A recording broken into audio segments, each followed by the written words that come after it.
Welcome back to the Boot Tragedies, man. Welcome back into the channel. Coming here to talk about the Saints free agency and their plan or lack thereof.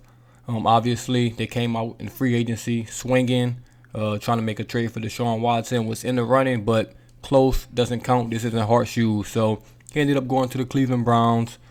And after that, it's been super quiet for the Saints. Not too much coming out. And honestly, that's a good thing and a bad thing. Good thing is, hey, maybe we don't have leaks in the camp. They're just going about their business. Maybe they're, behind the scenes getting guys done. Or maybe it's just bad news because just talks aren't getting anywhere. The interest isn't the same from both parties, as in the Saints side and the player side, whoever's a free agent. So it's some cause for concern there. Obviously, the team has big holes in the roster still. Still, quarterback situation. I'd say Winston was expected to sign with the Saints. That hasn't become official yet, so we still don't know what's going on with that situation. I'm sure he's weighing his options. I'm sure the Saints are weighing their options. But I'm pretty sure both sides have talked. Obviously, wide receiver, super big hole. We didn't trade for Robert Woods. I think the Saints just don't want another receiver coming off injury like that in the trade. Draft capital for a receiver that's gonna make a pretty good amount of money. They didn't go, with that move. He ends up going to the Titans. Some free agent receivers out there.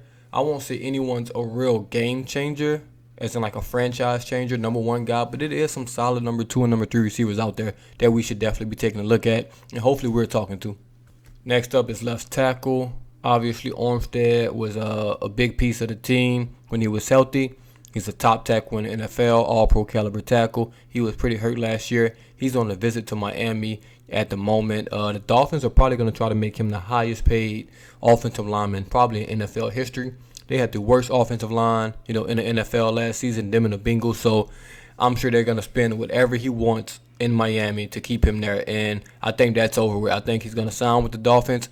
It's going to be hard for him to leave with the offer they're going to give him, in my opinion. I think they're going to make him the highest paid player, like I said, or offensive lineman. And I'm sure he'll give the Saints an opportunity to match it, but I don't think the Saints are going to come close, man. I think he's going to get $20+ million a year. I'm just guessing 4 years, 85. It's going to be something crazy, something the Saints probably can't, give him or not confident in giving him just with the injury concerns. He's kind of getting up there in age.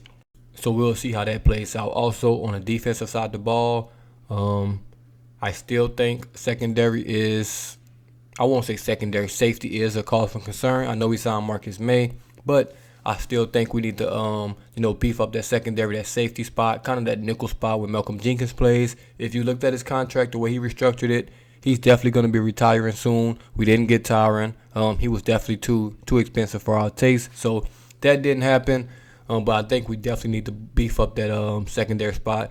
Marcus May is a good piece. P.J. Williams is out there. We'll see what happens on that front. Hopefully we can re-sign him, and I'll feel a little more confident in the secondary. But left tackle, wide receiver, quarterback are obviously the biggest holes. Offensive side of the ball. If the defense made no more moves, I'm still confident enough in the guys we have that it'll still be a top 10, top 5 defense. So we're really good on that front. But, hey, it's solid out there for the Saints.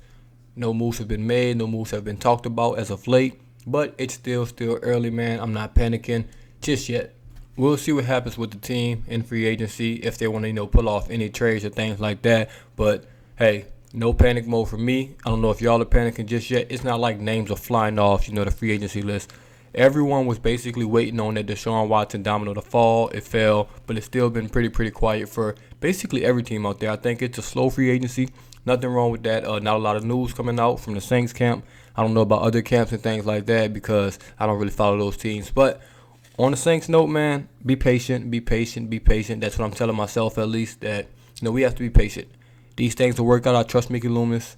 We'll see what Dennis Allen has in store, for this team. If he wants to be aggressive in free agency, or he wants to play it safe his first year and just, go at the draft and attack the draft.